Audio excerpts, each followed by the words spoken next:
Money problems are rarely about money. That is the uncomfortable truth most people spend years avoiding. They blame their job, their salary, inflation, the economy. But according to Kevin O'Leary, the real reason most people stay broke has nothing to do with how much they earn.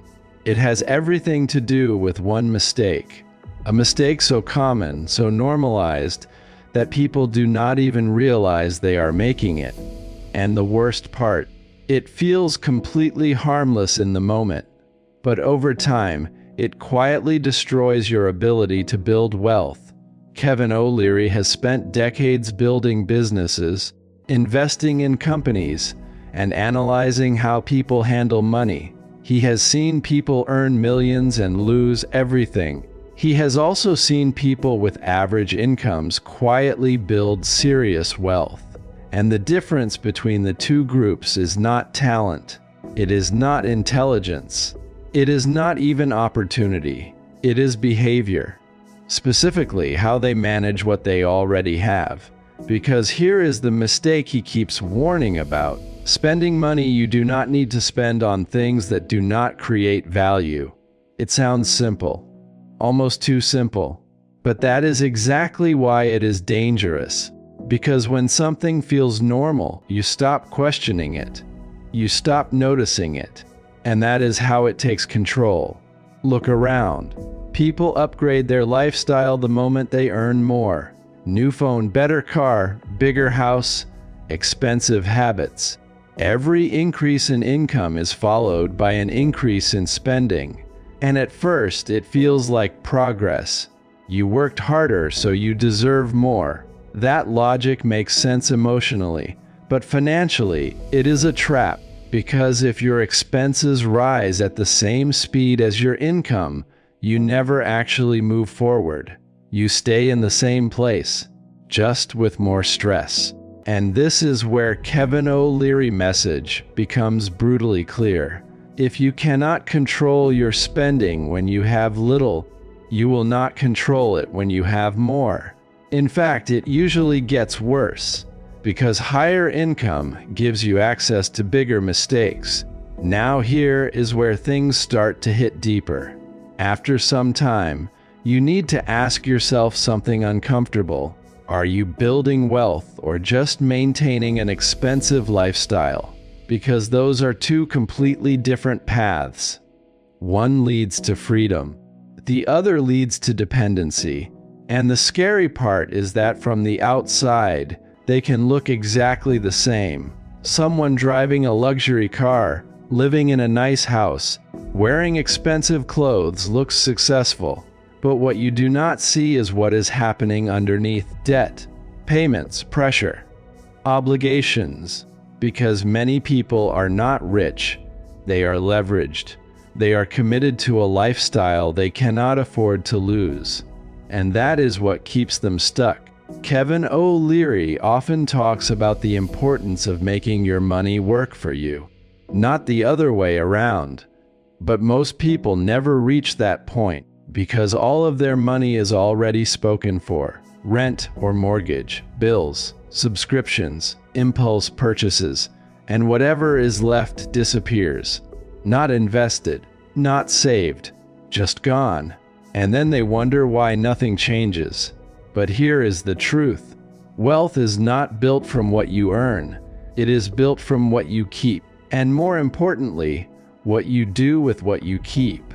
Now let us go deeper into the psychology behind this. Because this mistake is not just about numbers. It is about identity. People spend money to feel a certain way. To feel successful. To feel respected. To feel included. And companies understand this perfectly. That is why marketing is so powerful. It does not sell products, it sells emotions, status, belonging, confidence. And when you start making financial decisions based on emotion instead of logic, you lose control, slowly, quietly, but consistently. Kevin O'Leary's approach is different.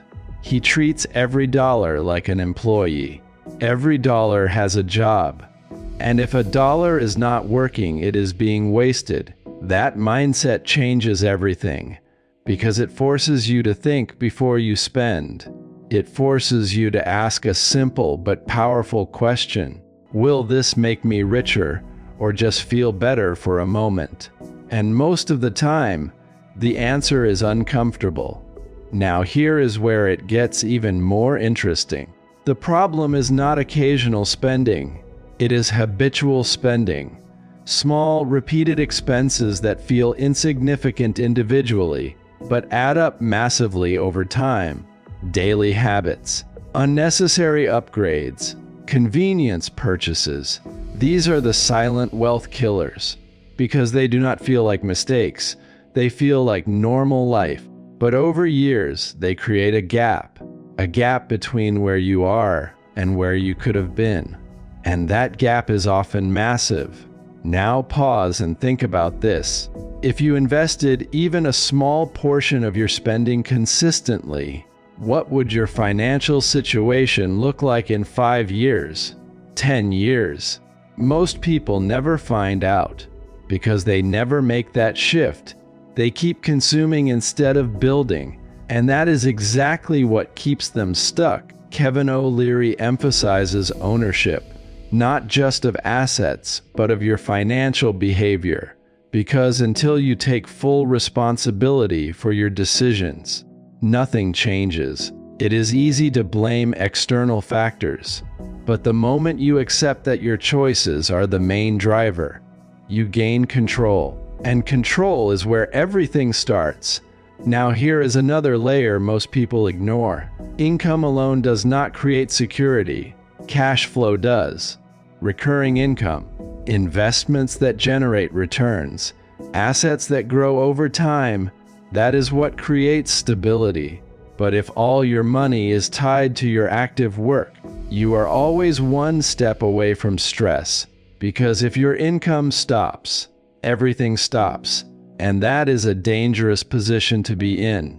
Kevin O'Leary has always pushed for building multiple streams of income, not as a luxury, but as a necessity, because financial freedom is not about how much you make today. It is about how much continues to come in, even when you are not working. Now let us address something most people struggle with: discipline. Because everything you are hearing sounds logical, but applying it is hard, very hard, because it requires saying no. It requires delaying gratification. It requires going against what everyone else is doing. And that is uncomfortable. When your friends are spending, upgrading, enjoying, it is hard to hold back. It feels like you are missing out. But here is the reality. You are not missing out. You are positioning yourself. You are choosing long-term freedom over short-term pleasure. And that is a trade most people are not willing to make. Now here is the part that really matters: time. Because money can grow, but time cannot. Every year you delay smart financial decisions costs you more than you realize, not just in money, but in opportunity. Compounding works best with time, and the earlier you start, the easier it becomes. But most people wait. They wait for a higher income. They wait for the perfect moment. They wait until they feel ready. And by the time they start, they have lost years, sometimes decades. And that is something you cannot get back. Kevin O'Leary warning is not complicated, but it is powerful. If you keep spending everything you earn, you will stay broke. It does not matter how much you make. It does not matter how many opportunities you get. If your habits do not change, your results will not change. Now here is the final thought you need to sit with. Financial success is not about big moves. It is about small decisions repeated over time. What you buy, what you ignore, what you invest in, what you delay. These choices shape your future more than any single opportunity ever will. And the scary part is that most of these decisions happen automatically, without thinking, without intention. That is why awareness is the first step. because once you start noticing your behavior, you can start changing it. And that is where everything begins to shift. And here is something even sharper that Kevin O'Leary keeps emphasizing. Being broke is not just a financial condition, it becomes a mindset. When you constantly spend without intention, you train your brain to prioritize short-term satisfaction over long-term growth. Over time, this turns into a habit that feels normal, even when it is quietly holding you back. That is why breaking out of it is not just about saving money. It is about rewiring how you think about money. Instead of asking, "What can I afford right now?" you start asking, "What will this cost me in the future?" Because every unnecessary expense is not just money spent, it is opportunity lost. Opportunity to invest, opportunity to grow, opportunity to create freedom. And once you start seeing money this way, everything changes. Your decisions become sharper, your priorities become clearer, and slowly, without any dramatic moment, you move from reacting to money to finally controlling it. So the next time you are about to spend money, pause. Not for long, just long enough to ask yourself one question. Is this helping me build wealth, or is it keeping me stuck? Because that one question might be the difference between staying broke and finally moving forward.